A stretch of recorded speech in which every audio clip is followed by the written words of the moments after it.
Hi, welcome to Brennan Roofing. The following video is going to highlight our processes and procedures on how we would carry out a quality concrete tile roof restoration. When we got to this Rowville home, the roof was in poor condition. The tiles were porous and fading, and the pointing had been neglected and was falling out. So if you want to see how we took the roof from this to this, keep watching this video. Now, the first order of business is obviously making the job safe. So we do need to erect full perimeter safety rails. There's a couple of obvious reasons for that. I mean, one of them is clearly so that there's no injuries during the course of works. Secondly, the quality tends to suffer if you don't have adequate fall prevention. The boys don't feel safe up on the roof, and they tend to not focus as much on giving you a pristine job. But finally, it's mandatory in Australia. You must have physical edge protection. Like the safety rails you're seeing here, not allowed to wear a harness unless you absolutely have no other recourse. So where you can erect physical edge protection like scaffolding or safety rails, as you're seeing in the vision here, you absolutely must. A quality roof restoration does require solid preparation, and the first step of that preparation is locating and replacing any broken tiles that we find up on the roof. The next step is the pressure cleaning. This is probably one of the most important steps to make sure that the coatings don't ultimately fail. Not only do we have to get rid of the dust and dirt that settles on the tiles, but also pollutants which are prevalent in metropolitan areas. Now, we don't want to be using cleaning solvents or chemicals because they can undermine the strength of the tile over time. So instead, we opt to use these large commercial pressure cleaners, capable of putting out well over 4,000 pounds of pressure. And as you can see, they do a very good job of removing all of that dust and dirt from the roof. Now, the bedding mix is the concrete that you see underneath the longer tiles known as ridge caps, and that's another crucial part of a roof restoration.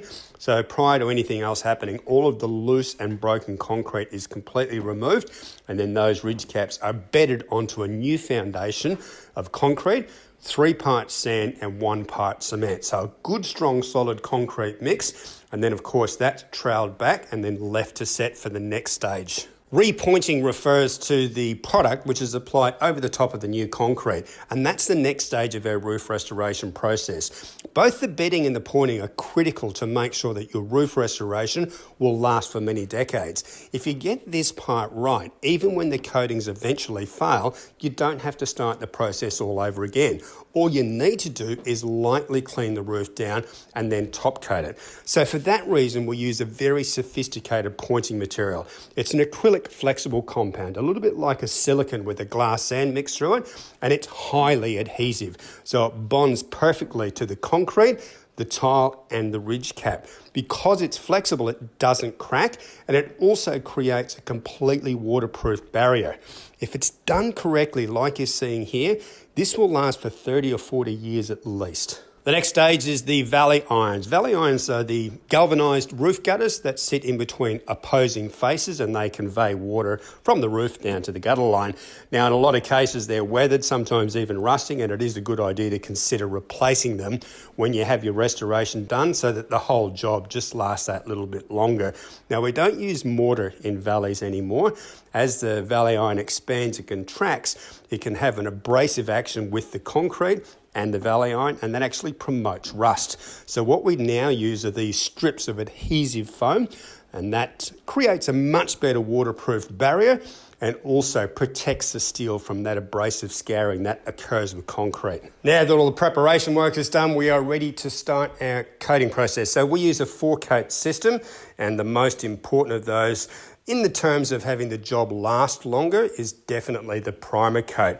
Now, one of the common mistakes in the restoration industry is to apply a sealer coat first. You'll find that a lot of the companies that you're getting quotes from will mention that. Unfortunately, a sealer is a thicker product, and it would be applied to the top of the porous tile, and that sealer would then trap air in the body of the tile. On hot days, the air expands, and that makes the coating bubble and peel. Now, when a restoration coating starts to peel, there is not a lot you can do. If you try and paint over the top, the peeling or the new paint will peel off along with the stuff underneath. And obviously you're not going to get up there with a bit of sandpaper and start scrubbing away for a decade or so. So it is imperative that you try and prevent peeling at all costs, and that's why the primer coat is very important. It's not visible from an aesthetic point of view, but it is designed to impregnate the tile and make sure that your coating system is actually embedded into it. So as I said, a crucial step as far as the whole process goes. Now, because the primer coat will ensure that nothing ever peels, the sealer coat that we do apply can be a lot thicker. So we use a high build sealer. It's around about 5 times thicker than a standard house paint. And the reason for it is not so much for performance or quality, it's more for an aesthetic reason. You see, tiles are imperfect.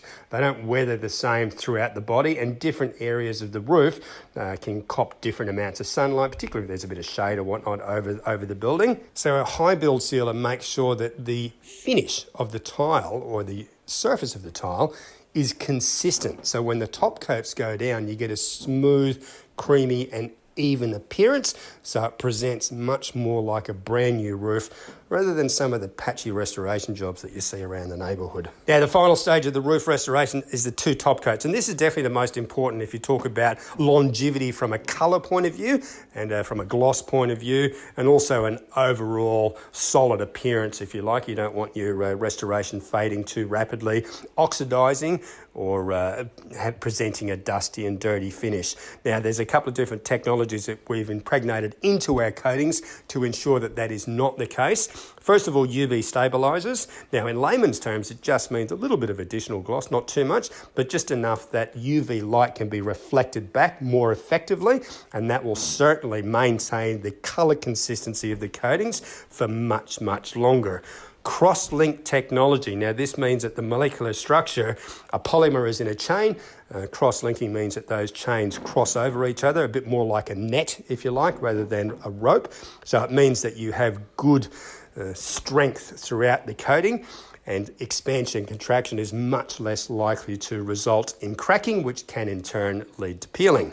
Finally, nanotechnology is also incorporated into our top coats. The molecules are smaller, so there's much less chance of dirt actually getting in between them, and what that means is that the overall presentation of the job will last for longer.